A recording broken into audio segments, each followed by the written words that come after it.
Akanyomero kano Ky'Omanyi ku bitonde kakutuusibwako Uganda Wildlife Education Center Entebbe.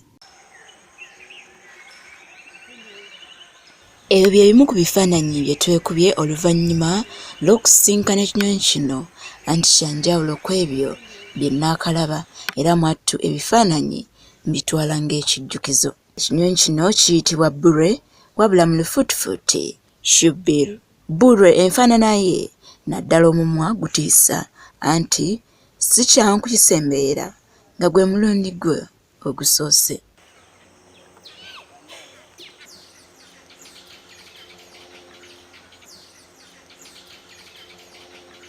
Ignatius Muteesigensi yeewuunyisa anti olusinkanye ekinyonyi kino asoose kukivuunamira awo ne neebuuza kakodyo kyako.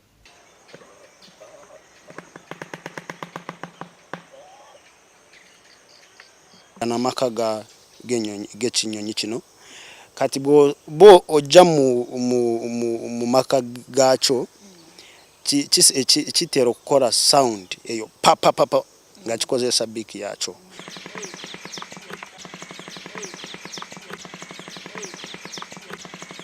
That's how it is marking the territory. Guno omwanya gwakyo kati go continuing nosemberera omwanya gwakyo ekyo kikola kijja nekikuwero calming nekibaawo nekikola baawo kati bwekikola ekyo naawe n'okikola kiba kimanyi ozze kukola ki ukirabako kukola faani nakyo bw'otakikola kitegeeza wazze kukola ebirala. Emu ku nkola ya wano ku Uganda Wildlife Conservation Education Center bawa buli kitonde erinnya. She is a Japanese name. In most cases amanya gano tugatuma ebisolo bino after sponsors, after this people have saved them from the wild, like when we rescue an animal and the first person to see this animal, we can call that animal after that person. Maybe someone who has been hand raising this animal, maybe it came when it is still young. Nga bw'olaba endabika ya Shushi okwawukana n'ebirala ono akkaatiriza nti ddala kituufu ne munneeyisa kya njawulo. Is a humble bird. Kiri humble nnyo n'ekirala kiri so attractive as you have seen yourself here. Other people also they read about the shoebills and they feel they should come. For example, ebinyonyi bino, they are very unique how they are solitary birds. Bwenjogera solitary birds, they always want to stay alone. They come together in a breeding season. Breeding season bwegwako ekisajja